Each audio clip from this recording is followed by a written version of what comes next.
February 12, 1554. Tower Hill. A 16-year-old girl stands on the scaffold, her hands trembling as the executioner places the blindfold over her eyes. She reaches out desperately, her fingers searching through empty air. Where is the block? Where is she supposed to kneel? The crowd watches in horrified silence as Lady Jane Grey, once Queen of England, fumbles in darkness for the place where she will die. 9 days. That's how long she wore the crown. 9 days that transformed a reluctant teenager into a condemned traitor. 9 days that cost her everything. But here's what they don't tell you in the history books. Jane Grey never wanted to be queen. She begged them not to make her queen. She wept when they forced the crown upon her head. So how does an unwilling girl become England's most tragic monarch? How does a brilliant young woman, fluent in 6 languages, become a pawn in a game she never chose to play? The answer lies in the letters she wrote from her prison cell. The testimonies of those who knew her. The documents reveal a conspiracy so ruthless that it destroyed everyone it touched. This is the true story of Lady Jane Grey. Not the version painted by Tudor propaganda. Not the romantic tale told by Victorian historians. This is the account of how ambition, greed, and religious fanaticism murdered an innocent girl who committed no crime except being born into the wrong family at the wrong time. Welcome to Throne of Lies, where royal fairy tales meet brutal reality. I'm your host, and today we uncover the shocking truth about the 9 Days Queen who never wanted a throne, but died for it anyway. Because sometimes the real villains aren't the ones wearing the crown. They're the ones putting it there. October 1537. Bradgate Park, Leicestershire. A daughter is born to Henry Grey and Frances Brandon. They named her Jane. What they see is opportunity. What Jane will experience is hell. Jane's blood carries a curse disguised as privilege. Her great-grandfather was Henry VII, founder of the Tudor Dynasty. This makes her dangerously close to the English throne. Close enough to be used. Close enough to be destroyed. Henry Grey, Duke of Suffolk, views his daughter as currency. Frances Brandon, descended from royalty herself, sees Jane as her pathway back to power. Neither sees a child who needs protection. By age 4, Jane speaks Latin fluently. By 6, she reads Greek. By 8, she converses in French, Italian, and Spanish. This isn't natural genius being nurtured. This is a weapon being forged. Roger Ascham, tutor to Princess Elizabeth, visits Bradgate in 1550. What he witnesses shocks him. While Jane's parents hunt in the gardens, he finds the 13-year-old alone, reading Plato in the original Greek. When Ascham asks why she isn't enjoying the fresh air with her family, Jane's response reveals everything. I receive so much pleasure from my book that I think all the time lost is spent away from it. When reading, I am in the company of the wisest men. When I am with my parents, I am beaten for every trifle. Beaten for every trifle. Ascham records that Jane's parents use nips, bobs, and other ways to punish minor mistakes. Modern language would call this child abuse. Tudor nobility called it education. The Protestant faith becomes Jane's refuge and her prison. Her parents mold her into a religious zealot, not from devotion, but from strategy. Protestant England needs Protestant queens. Jane's fanaticism makes her valuable to ambitious men with Protestant agendas. But Jane's intelligence becomes her greatest vulnerability. She believes her learning makes her strong. She doesn't understand that in Tudor England, intelligence in a woman is dangerous. Knowledge without power is a death sentence waiting to be signed. 1547. Jane is 10 years old when Thomas Seymour, Baron Sudeley, notices her potential. Seymour is the brother of the late Queen Jane Seymour and uncle to the boy King Edward VI. He is also a predator who understands that controlling royal children controls kingdoms. Seymour's plan is calculated. First, he marries Catherine Parr, Henry VIII's widow, gaining respectability and access to court. Then he negotiates to purchase Jane's marriage rights from her parents for £2,000. £2,000. That's what Henry and Frances Grey agreed to sell their daughter's future to a man they barely knew. Jane is moved to Seymour's household in Chelsea. For the first time in her life, she experiences something resembling kindness. Catherine Parr, scholar and survivor, treats Jane as a daughter rather than an investment. But Seymour has darker intentions. He enters Princess Elizabeth's bedchamber uninvited, cuts her nightgowns to ribbons while she sleeps, and engages in what modern courts would recognize as sexual harassment. Jane witnesses this behavior. She learns that powerful men take what they want from powerless girls. Catherine Parr died in childbirth in September 1548. Jane loses her only protector. Within months, Seymour approaches the Privy Council with a proposal. He should marry either Princess Mary or Princess Elizabeth to strengthen his position. When rejected, he suggests marrying Lady Jane Grey to King Edward VI. The council sees through Seymour's ambition. They arrested him for treason in January 1549. Jane watches the only father figure she's known being dragged away in chains. She returns to Bradgate Park, understanding that safety is an illusion for girls born too close to the throne. Seymour was executed on March 20, 1549. Jane is 12 years old and has already survived her first brush with the deadly game of royal succession. She doesn't know it won't be her last. While Jane grows into a brilliant but powerless teenager, John Dudley, Duke of Northumberland, methodically seizes control of England. By 1550, he had maneuvered himself into position as Lord President of the Council, the most powerful man in the kingdom after the boy king himself. Dudley studies the chessboard. Edward VI is sickly and shows no signs of producing heirs. The legal succession follows Henry VIII will. First Mary Tudor, then Elizabeth Tudor, then the descendants of Henry VIII younger sister, which includes Jane Grey. But Dudley faces a problem. Both Mary and Elizabeth are too strong-willed to be controlled. Mary is a devout Catholic who will reverse England's Protestant Reformation. Elizabeth is brilliant and politically savvy, unlikely to accept manipulation. Jane Grey, however, is different. Jane is Protestant, young, and has been conditioned from birth to obey authority figures. Most importantly, she has no independent power base. She would need advisors, protectors, men like John Dudley to help her rule. The trap is set with surgical precision. In May 1553, Dudley arranged Jane's marriage to his fourth son, Guilford Dudley. This isn't romance. This is an acquisition. Jane resists violently. She refuses the match, argues with her parents, and declares she will never marry Guilford. Her resistance is crushed through methods she's known since childhood. Physical punishment, emotional manipulation, and threats of abandonment. Henry Grey makes the situation clear. Jane will marry Guilford Dudley or be disowned completely. For a 16-year-old girl with no independent means of support, compliance isn't a choice. It's survival. The wedding took place on May 25, 1553, at Durham House. Jane stands at the altar in tears. She speaks the vows, but everyone present understands this is a transaction, not a marriage. While Jane adjusts to unwanted matrimony, Edward VI's health deteriorates rapidly. Tuberculosis is consuming the 15-year-old king. Dudley recognizes opportunity in tragedy. Edward VI was raised to believe his sisters were illegitimate. When Dudley suggests altering the succession to ensure Protestant rule continues, the dying boy agrees. On June 21, 1553, Edward signed his devise for the succession, bypassing Mary and Elizabeth in favor of Jane Grey. Jane knows nothing about this document. While her fate is being decided in council chambers, she lives quietly as a new bride, reading her beloved books and trying to find peace in a marriage she never wanted. Edward VI died on July 6, 1553. The news is kept secret while Dudley prepares his next move. Jane Grey, absorbed in her studies at Sion House, has no idea she has just become the most dangerous person in England. Jane had no voice in her fate. She was silenced by those who should have protected her. Don't let Throne of Lies be silenced by the algorithm.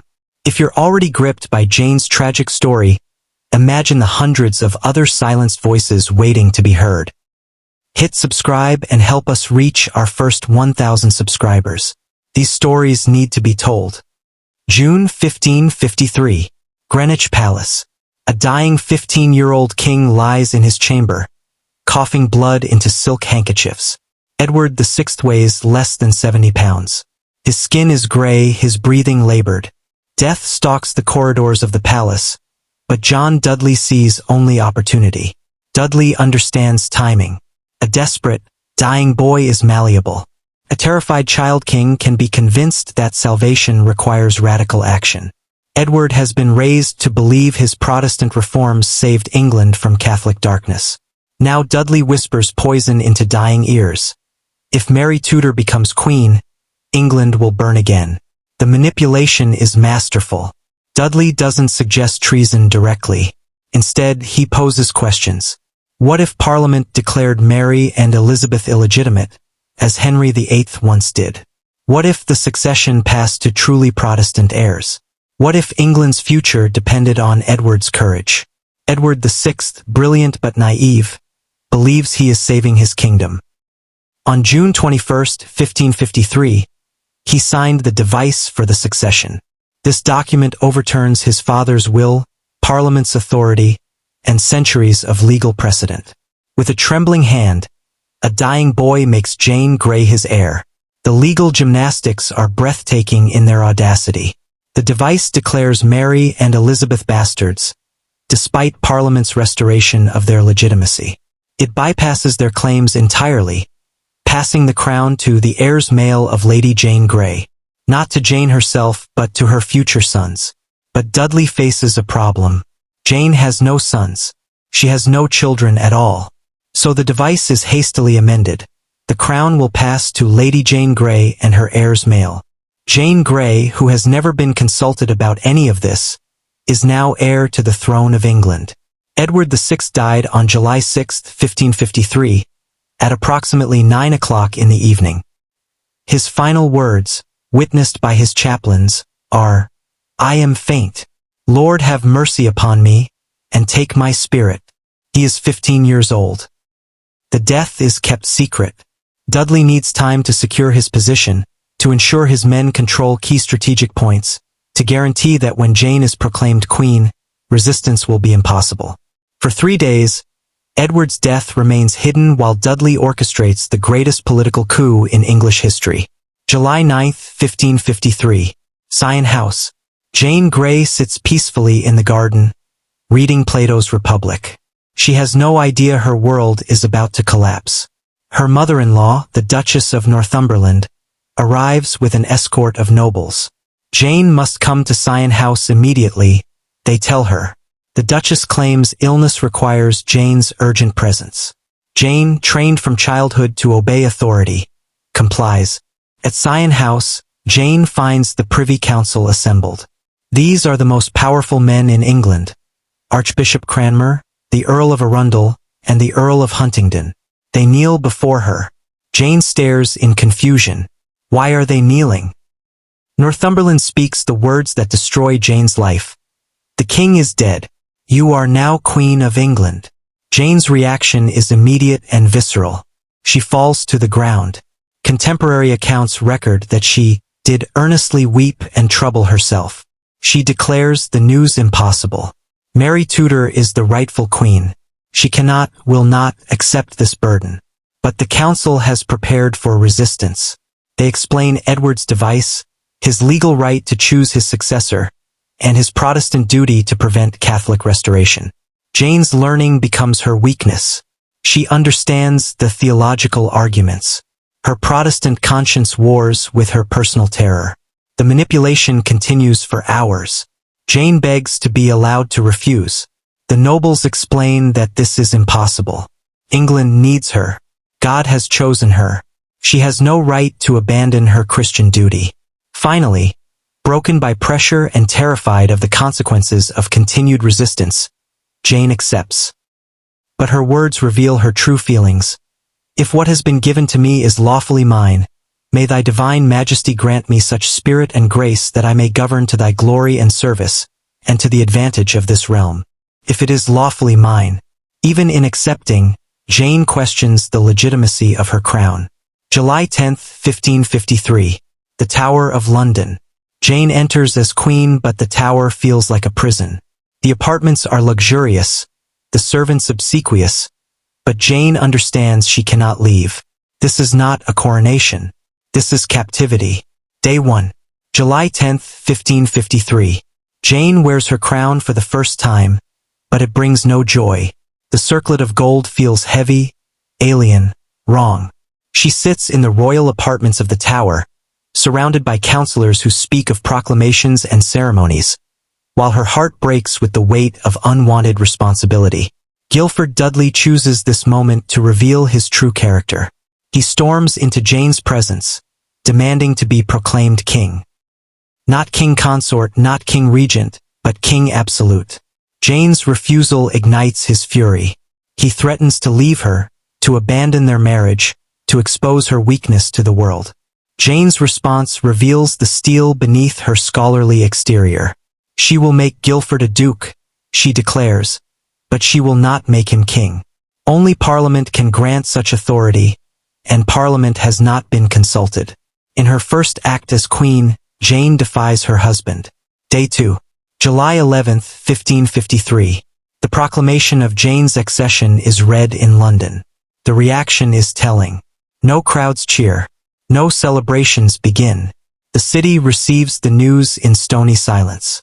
Londoners have known Mary Tudor all their lives. They remember her kindness, her charity, her legitimacy as Henry VIII's daughter. Meanwhile, Mary Tudor herself has escaped to Kenninghall Castle in Norfolk. She has outmaneuvered Dudley, evaded his attempts to capture her, and now raises her standard in defiance. Letters flow from Kenninghall to nobles across England. Mary is the rightful queen, Jane Grey is a usurper, and all true subjects must choose their loyalty. Day 3. July 12th, 1553. Jane's court begins to fracture. Nobles who knelt before her 3 days earlier now make excuses to leave London. They claim pressing business on their estates, urgent family matters, and sudden illnesses. The Tower's great halls, which should bustle with courtiers seeking favor, grow empty. Jane watches the exodus with growing understanding. She is not a queen gaining support. She is a liability from which powerful men distance themselves. Days 4 through 6. July 13th to 15th, 1553. Mary's rebellion gains unstoppable momentum. The Earl of Bath declares for Mary. Sir John Mordaunt brings 300 men to her banner. Most devastatingly, ships of the Royal Navy, sent to prevent Mary's escape, instead declare her their rightful queen. Each messenger brings worse news to the Tower. Town after town proclaims Mary queen. Noble after noble abandons Jane's cause. Jane sits in the royal apartments, still wearing her crown, but ruling only the Tower of London and the handful of men trapped within its walls. Guilford Dudley's demands become more hysterical. If he cannot be king, he will leave the court entirely. Jane's cold response silences him. You may leave when you wish. I will remain here, as duty requires. Days 7 through 9. July 16th to 18th, 1553. The final collapse approaches. Jane's Privy Council meets in an emergency session, but their deliberations are interrupted by devastating news. Jane's own father, Henry Grey, Duke of Suffolk, has abandoned her cause. The man who sold his daughter into marriage, who forced her to accept an unwanted crown, now proclaims Mary Tudor the rightful queen. He tears down Jane's proclamations from the walls of London with his own hands, shouting, "Long live Queen Mary," as crowds cheer his conversion. Jane receives this news in the Tower's royal apartments. Her father's betrayal completes her isolation.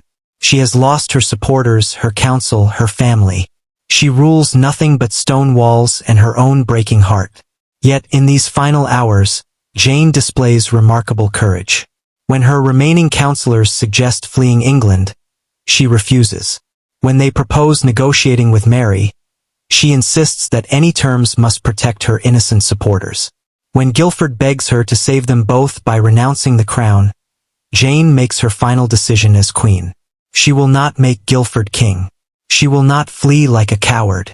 She will face whatever comes with the dignity her position demands. If she has failed as queen, she will not fail as a person.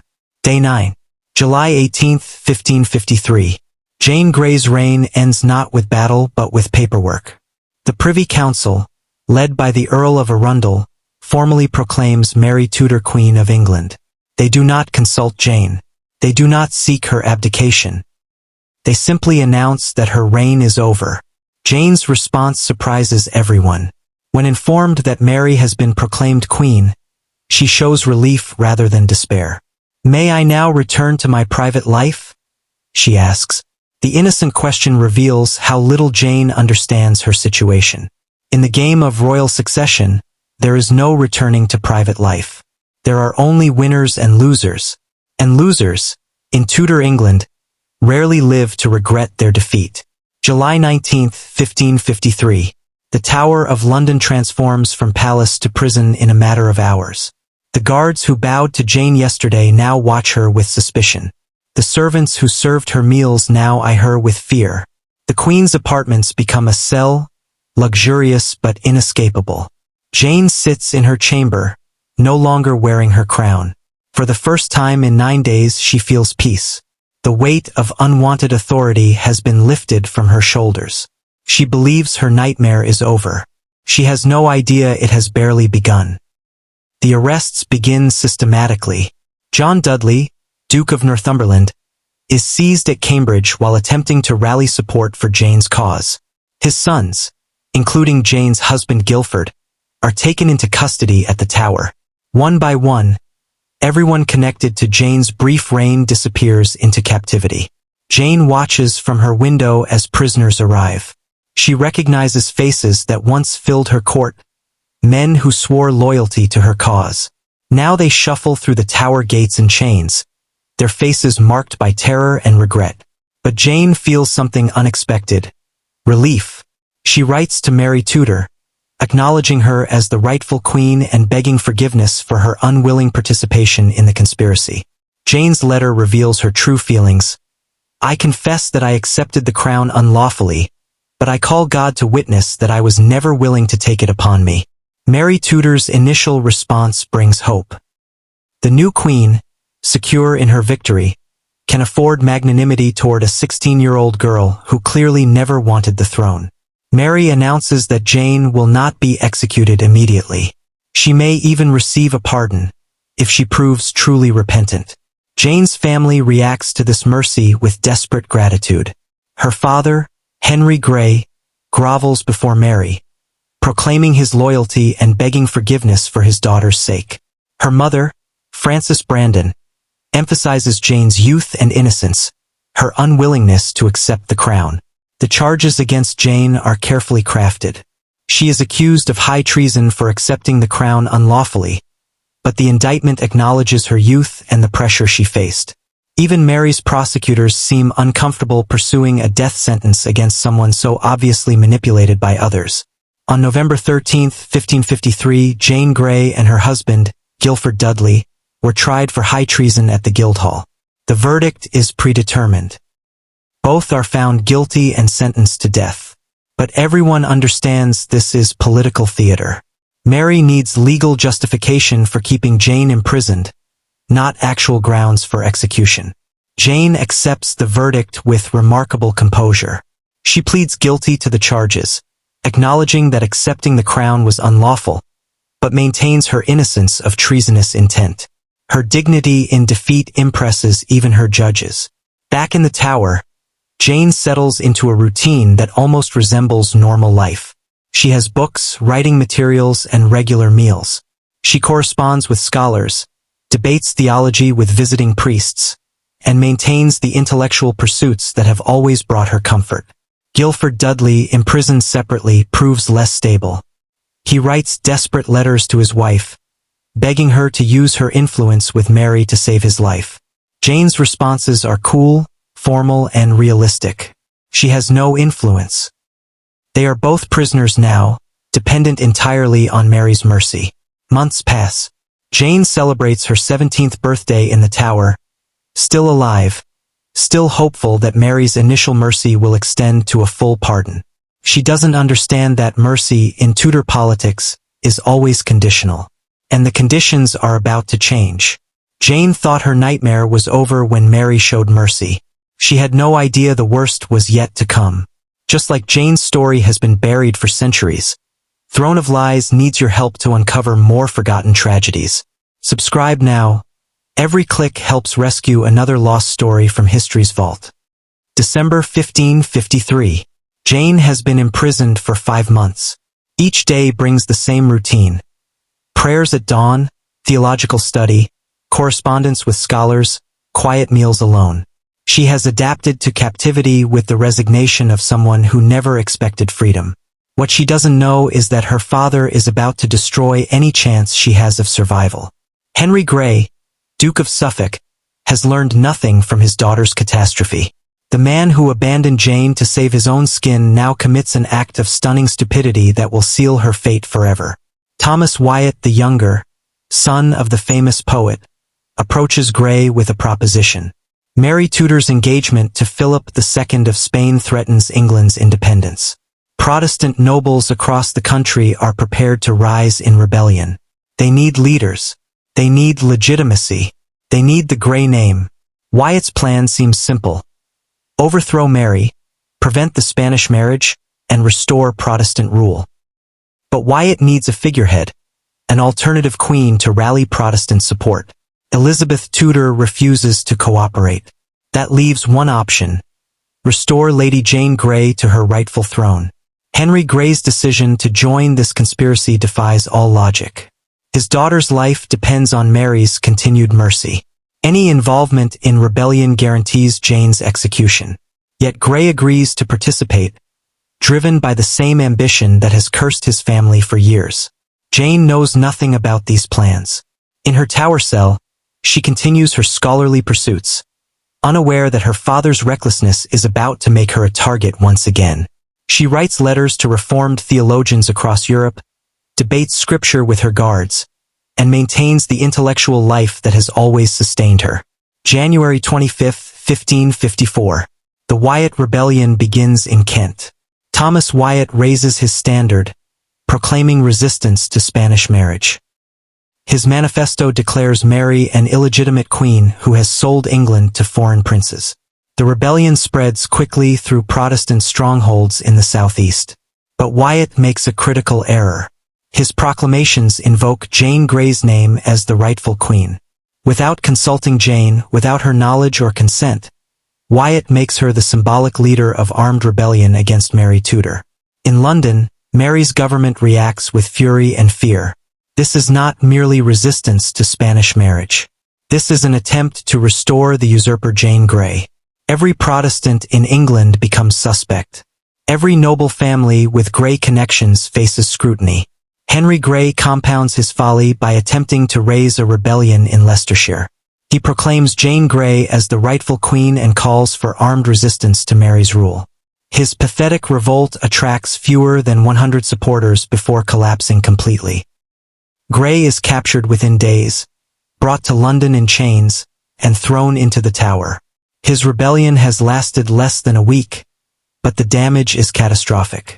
He has associated his daughter's name with armed treason against Mary Tudor. In her cell, Jane learns of her father's betrayal from Mary's counselors. Their message is simple. Henry Grey has proclaimed Jane queen in rebellion against Mary. Jane Grey is now, officially, a threat to the realm's security. Jane's reaction is one of absolute despair. She understands immediately what her father has done.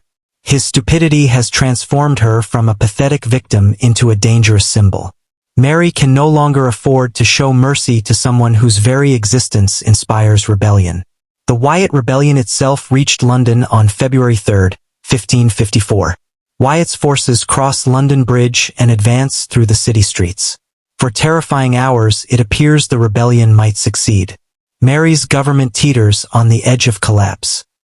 But London's citizens remain loyal to their queen. Wyatt's forces are defeated at Ludgate, the rebellion collapses, and Wyatt himself is captured. The immediate threat to Mary's throne is over, but the consequences for Jane Grey are irreversible.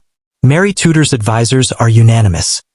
Jane Grey can no longer be permitted to live. As long as she breathes, Protestant rebels will invoke her name. As long as she exists, She provides a focus for opposition to Catholic restoration. Political necessity demands her death. Jane, alone in her cell, understands that her father's final act of selfishness has condemned her. She has been used as a pawn by ambitious men throughout her life. Now, in death, she will be used once more. February 1554. The Tower of London. Jane Grey has perhaps weeks to live, but Queen Mary makes one final attempt to save her soul, if not her life. John de Feckenham, Abbot of Westminster and one of England's most learned Catholic theologians, arrives at Jane's cell with a mission. Mary has ordered him to debate with Jane, to convince her to convert to Catholicism, to offer her salvation in exchange for her soul. The offer is explicit: convert to Catholicism and live. Remain Protestant and die. For most prisoners facing execution, this would present no choice at all. But Jane Grey is not like most prisoners. Feckenham approaches his task with genuine compassion. He recognizes Jane's learning, her intelligence, her tragic circumstances. Their theological debates, recorded by witnesses, reveal the extraordinary mind of a 17-year-old girl who has mastered Greek, Latin, Hebrew, and the most complex religious arguments of her age. Jane argues with the passion of someone who knows her life depends on the outcome, yet refuses to compromise her beliefs for survival. She challenges Feckenham on transubstantiation, the authority of the Pope, and the doctrine of purgatory. Her arguments are sophisticated, learned, and utterly inflexible. I believe that the sacrament was a most precious and comfortable remembrance of Christ's death and passion, Jane declares. But I utterly deny that Christ's body is really and substantially present in the elements of bread and wine. Feckenham presses harder. The Catholic Church offers certainty, tradition, and the accumulated wisdom of centuries. Jane's Protestant beliefs rest on the interpretation of fallible individuals. Why risk damnation for personal opinion? Jane's response reveals the steel core of her character. I ground my faith on God's word, not on the Church. The Church should be judged by the Scripture, not Scripture by the Church. The debates continue for days. Feckenham brings the most compelling Catholic arguments, the most learned theologians, and the most powerful inducements. Jane remains unmoved. She will not purchase her life with her conscience. But Jane faces another test. Her husband, Guilford Dudley, imprisoned in a separate tower, makes a different choice. He agrees to attend Catholic Mass, to receive instruction from Catholic priests, and to consider conversion if it will save his life. Jane's reaction to Guilford's capitulation is telling. She writes him a final letter, formal and cold, expressing hope for his spiritual welfare but no warmth for his person. Their marriage was a political arrangement that brought neither of them happiness. February 11th, 1554. The day before Jane's scheduled execution. Feckenham makes his final plea. Jane has shown extraordinary courage, remarkable faith, and brilliant intellect. Surely God would forgive a conversion made under such extreme duress? Surely salvation matters more than theological consistency. Jane's final response encapsulates her character. You say faith is the gift of God, and I agree.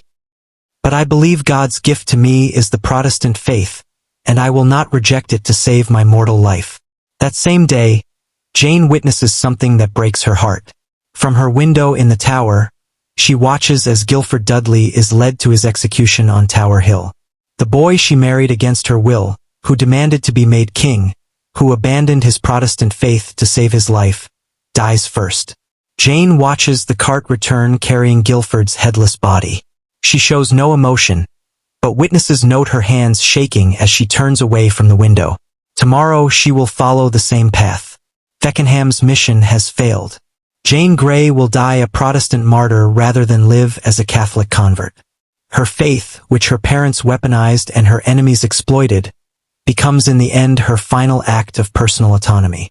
She has been controlled, manipulated, and used by others throughout her short life. In choosing death over compromise, Jane Grey finally makes a decision that is entirely her own. February 12, 1554.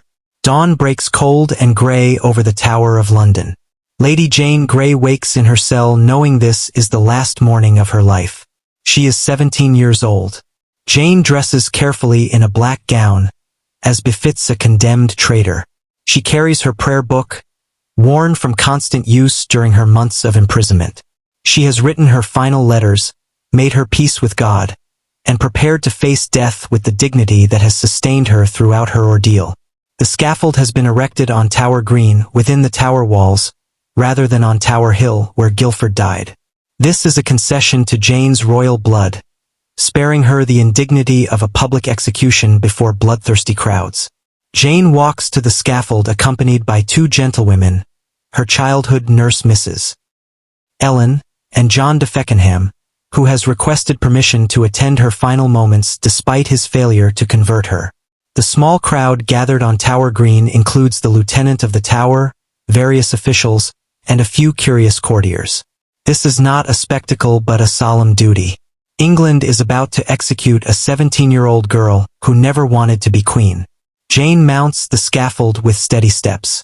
She carries herself with remarkable composure, showing no fear, no hysteria, no last-minute pleas for mercy. The girl who wept when told she was queen faces death with the courage of a warrior. Her final speech, recorded by witnesses, is brief but devastating in its honesty. Good people, I am here to die according to law, and by this death I confess I have done unlawfully in accepting the crown that was given me. But I call God to witness that I die innocent of any intention to harm the Queen's Majesty. The crowd listens in absolute silence. Jane continues, I pray to you all good Christian people, to bear me witness that I die a true Christian woman, and that I look to be saved by none other than by the mercy of God in the merits of the blood of his only Son Jesus Christ. She then recites Psalm 51. Have mercy upon me, O God, according to thy loving kindness. Jane removes her gloves and hands them to her maid. She unties her gown and stands in her white petticoat, looking impossibly young and vulnerable. The executioner kneels before her, asking forgiveness for what he must do. Jane grants it willingly. But then comes the moment that breaks the hearts of all who witness it. The executioner approaches with the blindfold. Jane submits to having her eyes covered, but suddenly she cannot see. Panic overwhelms her careful composure. Where is it? Where is the block? She cries out, her hands searching desperately through empty air. The 17-year-old girl who has faced months of imprisonment and the prospect of death with remarkable courage finally shows her terror. For agonizing seconds, Jane fumbles blindly on the scaffold, her hands reaching out for the block where she must kneel to die. The crowd watches in horrified silence as England's youngest queen searches in darkness for her place of execution. Finally, one of the Tower officials guides her hands to the block. Jane kneels, places her head on the wood, and speaks her final words. Lord, into thy hands I commend my spirit. The executioner's axe falls. Lady Jane Grey, the 9 days queen who never wanted to rule, dies instantly.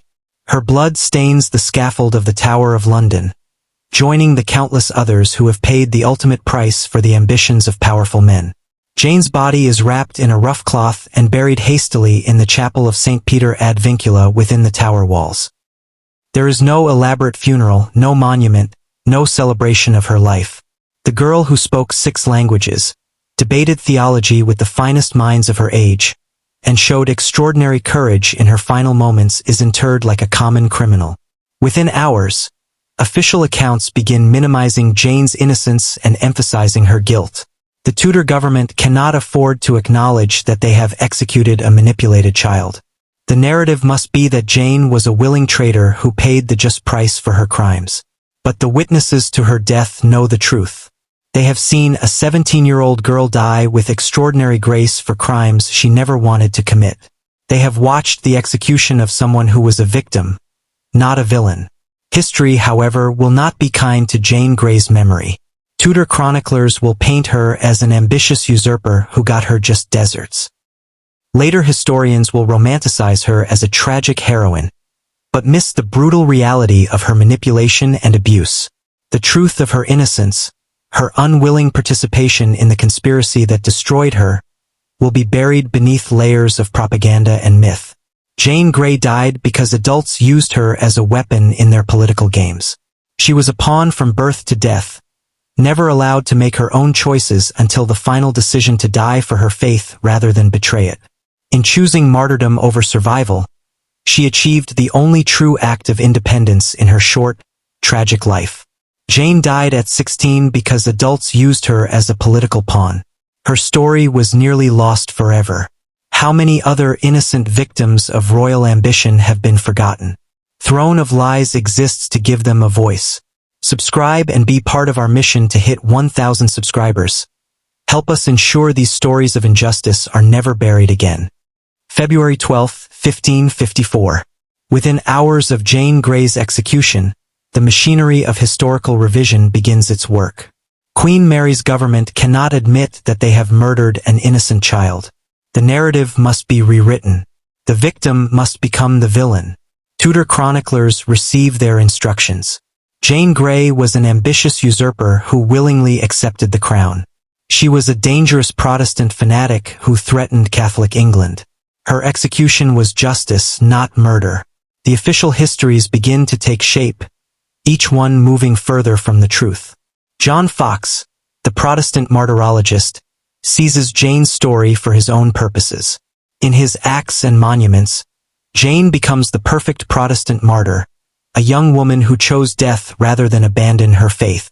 Foxe emphasizes her religious devotion while ignoring the manipulation that put her in danger. This Protestant martyr myth serves political purposes but obscures historical reality. Jane becomes a symbol rather than a person, a saint rather than a victim. Her unwilling participation in the conspiracy disappears behind hagiographic portraits of willing sacrifice.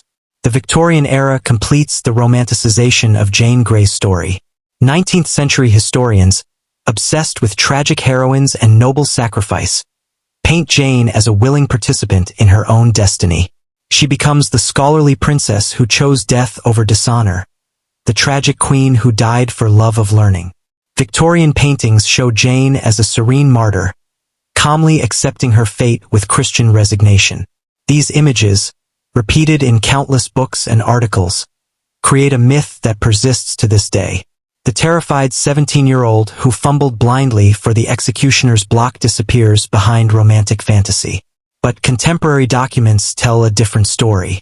Roger Ascham's account of Jane's childhood abuse, the records of her desperate resistance to marriage, the testimony of witnesses who heard her weep when told she was queen, the letters she wrote from prison, pleading her innocence and unwillingness.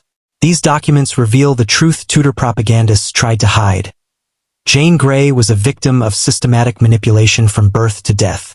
She never sought power, never wanted the crown, never committed any act of willing rebellion. She was used, abused, and ultimately murdered by adults who saw her only as a tool for their ambitions. The cover-up succeeded so completely that even today, many historians describe Jane as a willing participant in her own tragedy. The myth of the scholarly martyr overshadows the reality of the manipulated child. The lies told to justify her execution have become accepted historical fact. The truth about Lady Jane Grey is simple and devastating. She was a victim, not a villain. Jane Grey never committed treason.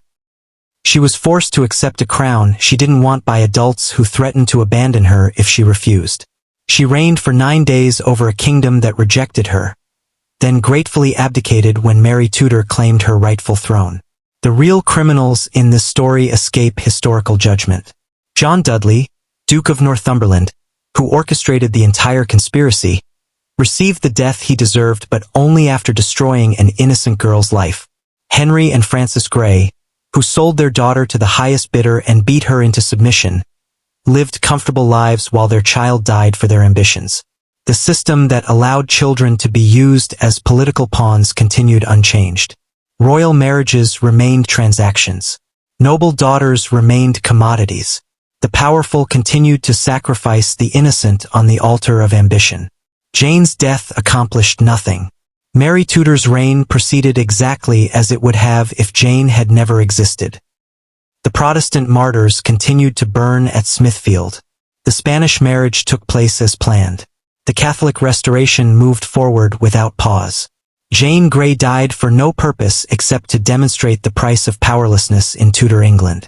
Her execution served no political goal, solved no problem, and prevented no rebellion. It was murder disguised as justice, cruelty masquerading as necessity. Yet her story reveals fundamental truths about power that remain relevant today. Innocence provides no protection against ambition. Intelligence offers no defense against manipulation. Being right about your circumstances doesn't save you from their consequences. In the Game of Thrones, innocence is not armor, it's a target. The powerful prey upon the defenseless precisely because they cannot fight back. Jane Grey's brilliant mind, gentle nature, and unwilling heart made her the perfect victim for ruthless men who needed a disposable queen. The tragedy of Lady Jane Grey is not that she died young, though that is heartbreaking enough. The tragedy is that she lived her entire life without freedom, without choice, without the right to determine her own destiny. From birth to death, she was property to be bought, sold, and ultimately discarded when she became inconvenient. Her story stands as a testament to the countless innocents destroyed by royal ambition throughout history. The unnamed children were married off for political advantage. The powerless victims sacrificed for dynastic games. The forgotten casualties of the eternal struggle for power. This is Throne of Lies, where we expose the brutal truth behind every crown. We remember the victims' history forgotten, the innocents' power destroyed, the children who paid the price for adult ambition. Lady Jane Grey was 16 years old when she died. She spoke 6 languages, read philosophy in the original Greek, and debated theology with the finest minds of her age. She was brilliant, kind, and utterly powerless against the forces that destroyed her. Until next time, remember, history is written by the survivors, not the innocent. But here at Throne of Lies, we speak for those who can no longer speak for themselves. The innocent deserve to be remembered. Their stories demand to be told. And the lies that buried them must finally be exposed.